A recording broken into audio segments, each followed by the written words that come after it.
राष्ट्रीय मनरेगा श्रमिक सम्मेलन में 20-25 राज्यों के लगभग 300-400 मनरेगा श्रमिक और कार्यकर्ता शामिल हुए और मनरेगा को बचाने की शपथ ली। कि मैं इस शपथ में अंश दर अंश पढ़ता हूं, आप इसके साथ साथ इसको कहिएगा। हम यह संकल्प लेते हैं कि हम महात्मा गांधी राष्ट्रीय ग्रामीण रोजगार गारंटी अधिनियम मनरेगा की हर हाल में रक्षा करेंगे।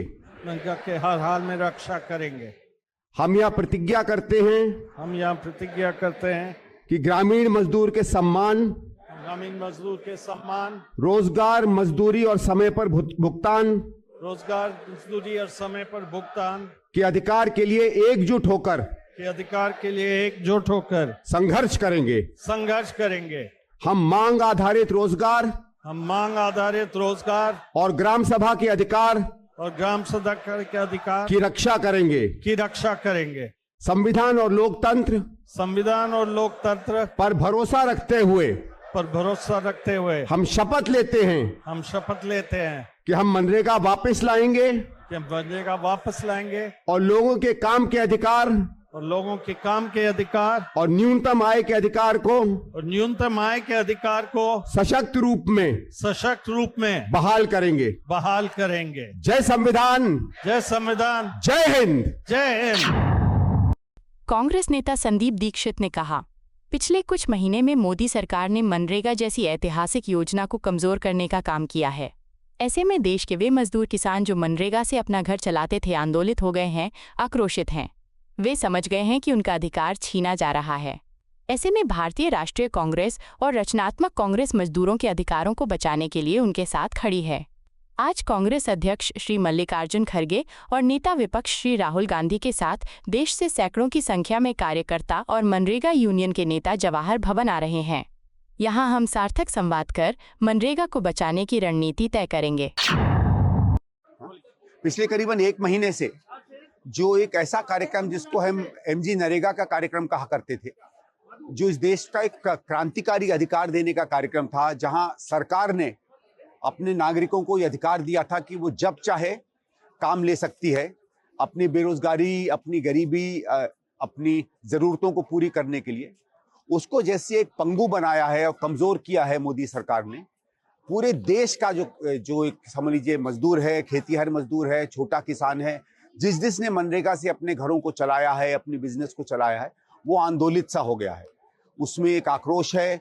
उसको ऐसा लगता है कि उसका एक अधिकार, जिसने पिछले 15-20 साल में बहुत हद तक उसके जीवन को सार्थक बनाया था, और ये कोविड में भी सबको समझ में आया था कि कोविड में जब सरकार ने पूरी तरीके से हथियार घेर दिए थे, तब एक मनरेगा ही कार्यक्रम था जिसने करोड़ों लोगों को वो सहायता दी थी जो कोविड में जब सारे काम बंद हो गए थे, तब लोगों के घर में जब चूल्हे नहीं चल रहे थे, तो उससे लोगों के घर में चूल्हे चलने लगे थे। उस कार्यक्रम को आज मोदी सरकार ने 2 या 3 चीजों से इतना कमजोर किया है। मैं आपको 2 एक उदाहरण देना चाहता हूं। अब सरकार तय करेगी कि कौन काम करेगा, सरकार तय करेगी कि क्या काम करेंगे।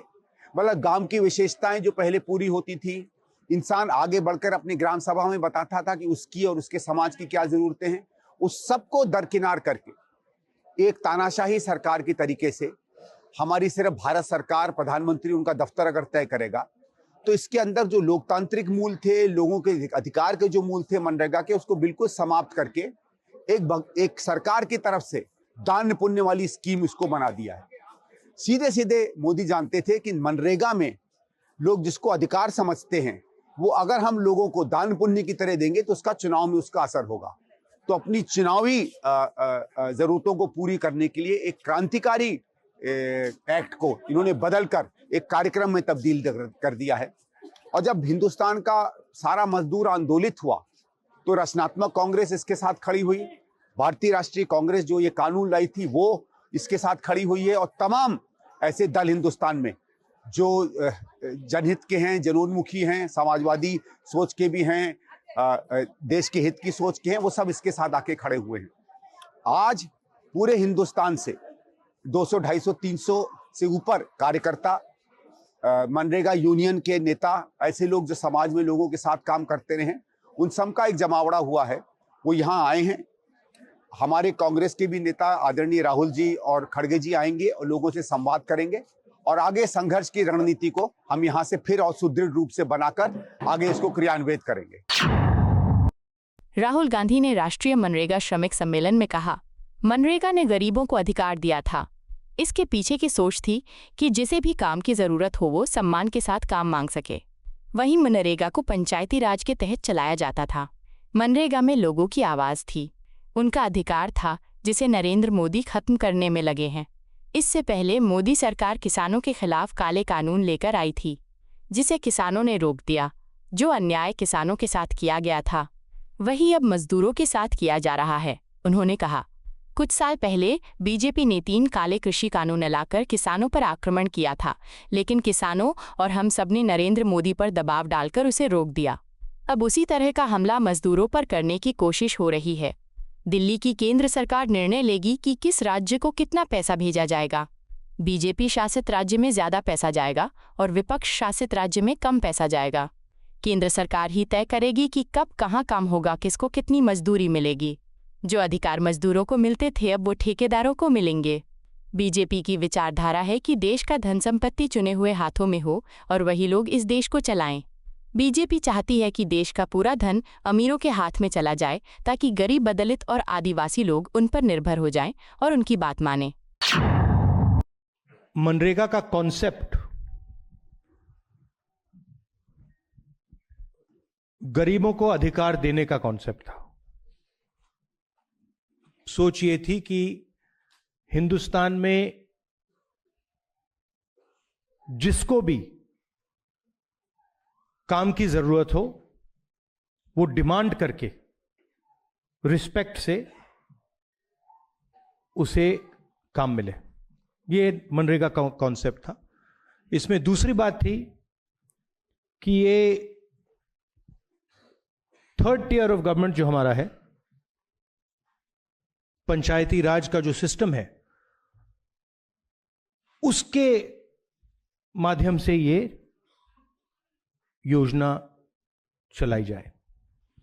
इसमें लोगों की आवाज थी, मजदूरों की आवाज थी, रिस्पेक्ट थी और सबसे जरूरी अधिकार शब्द।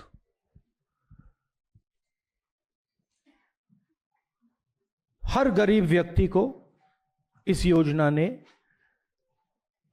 रोजगार का अधिकार दिया। अब उस कॉन्सेप्ट को नरेंद्र मोदी जी और बीजेपी खत्म करना चाहते हैं। कुछ साल पहले उन्होंने किसानों पर आक्रमण किया था, काले कानून लाए, मगर किसानों ने उनको रोक दिया। मुझे याद है पार्लियामेंट में और सड़कों पे किसानों ने नरेंद्र मोदी पर दबाव डालकर, हम सब ने नरेंद्र मोदी और सरकार पर दबाव डालकर उस कानून को, उन कानूनों को रद्द कर दिया। अब वही कॉन्सेप्ट जो इन्होंने किसानों के साथ किया था, अब वो मजदूरों के साथ करने की कोशिश कर रहे हैं। आइडिया है कि दिल्ली की सरकार डिसाइड करेगी कहां जाएगा पैसा, कितना पैसा जाएगा, कौन सी स्टेट को मिलेगा, कौन सी डिस्ट्रिक्ट्स को मिलेगा। बीजेपी वाले स्टेट्स को ज्यादा पैसा जाएगा, ऑपोजिशन वाले स्टेट्स को कम जाएगा, और वो डिसाइड करेंगे किसको किस तरीके की मजदूरी चाहिए और वो इंप्लीमेंट करेंगे सेंट्रलाइज तरीके से। अधिकार खत्म कर दिया। और मेन बात यह है कि जो पहले मजदूरों को मिलता था, अब वो ठेकेदारों को और ब्यूरोक्रेसी को मिलेगा।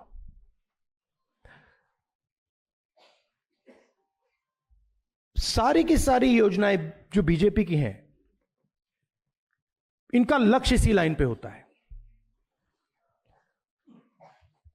उनकी विचारधारा है कि हिंदुस्तान का धन, हिंदुस्तान के एसेट्स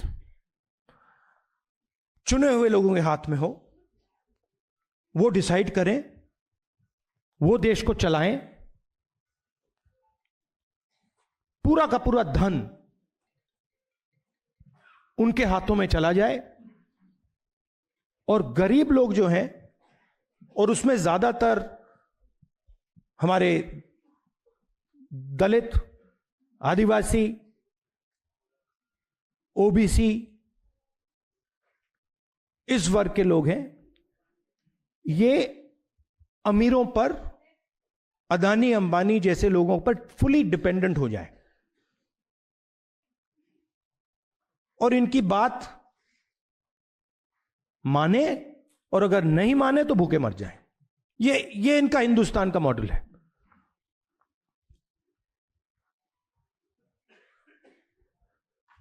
मैंने पिछले चुनाव में कहा कि ये संविधान पर आक्रमण कर रहे हैं।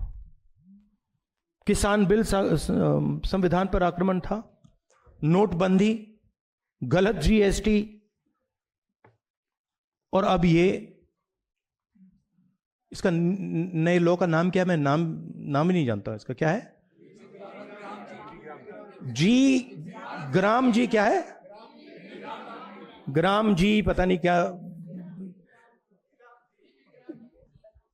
हाँ। तो आइडिया यही है कि हमारा जो संविधान है उसे खत्म करो। वन मैन वन वोट का जो कॉन्सेप्ट है उसे खत्म करो, लोकतंत्र को खत्म करो,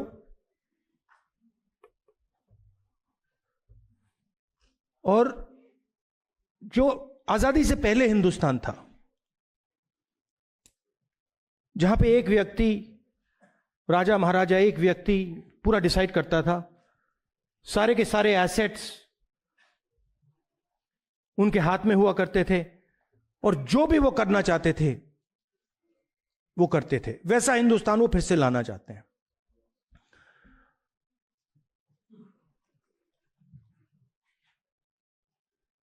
और इनकी इंटेंशन रुकने की नहीं है, क्योंकि ये जो मॉडर्न इंडिया का स्ट्रक्चर है इसको ये बदलना चाहते हैं और तोड़ना चाहते हैं।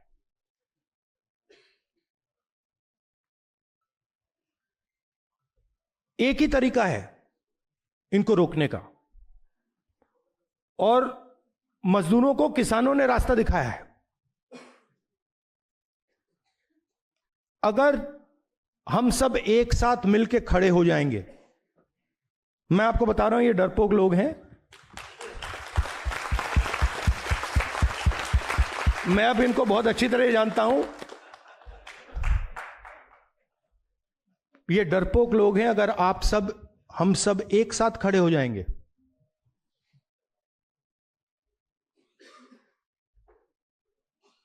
आप मनरेगा नाम देना चाहोगे या कोई और नाम देना चाहोगे? आप डिसाइड करोगे उस योजना का नाम क्या होगा, कैसे बनेगी, कहां चलेगी, कब तक चलेगी, कितने घंटे चलेगी। मगर ये मैंने कहा, मगर एक दूसरी बात ही कह देता हूं, अगर एक कमी है तो यूनिटी की कमी है।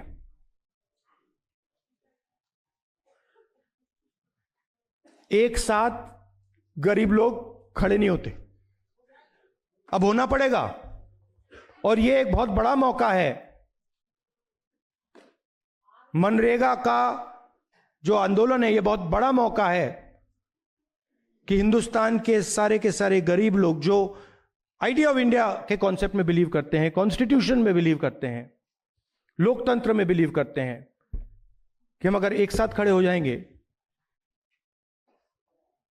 मोदी जी पीछे हट जाएंगे और फिर से मनरेगा चालू हो जाएगा।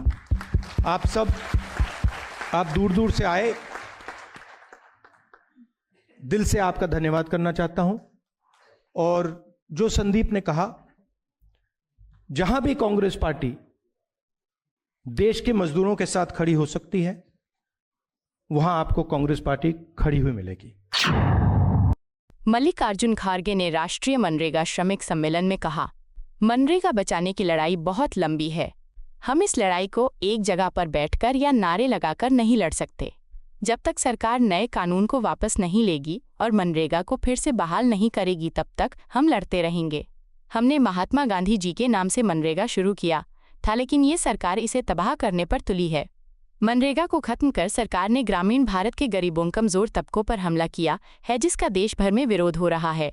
जल्द ही बजट सत्र शुरू होने वाला है, जिसमें हम मनरेगा के मुद्दे को उठाएंगे। देश के तमाम हिस्सों में कांग्रेस पार्टी मनरेगा को बचाने के लिए आंदोलन करने जा रही है। मनरेगा को खत्म करना सिर्फ कमजोर तबकों पर प्रहार नहीं है, ये महात्मा गांधी जी को जनस्मृति से हटाकर ग्राम स्वराज की सोच पर हमला करने की साजिश है। ये पहली बार है कि कोई दल महात्मा गांधी के नाम पर रखी योजना से उनका नाम हटाने की हिमाकत कर रहा है। ये देश इसे बर्दाश्त नहीं करेगा। मोदी सरकार मनरेगा को खत्म करने का काम इसलिए कर रही है ताकि देश के दबे कुचले लोगों को बंधुआ मजदूर बनाया जा सके। नरेंद्र मोदी लोगों को बंधुआ मजदूर बनाकर अमीरों के हाथ में सौंपने जा रहे हैं ताकि लोग अमीरों के इशारों पर उनकी मर्जी के पैसों पर काम करें। मनरेगा से लोगों को 100 दिन काम की कानूनी गारंटी मिलती थी, जिसे तबाह करने का काम किया जा रहा है। हमें मनरेगा और काम के अधिकार को बचाने की लड़ाई लड़नी है।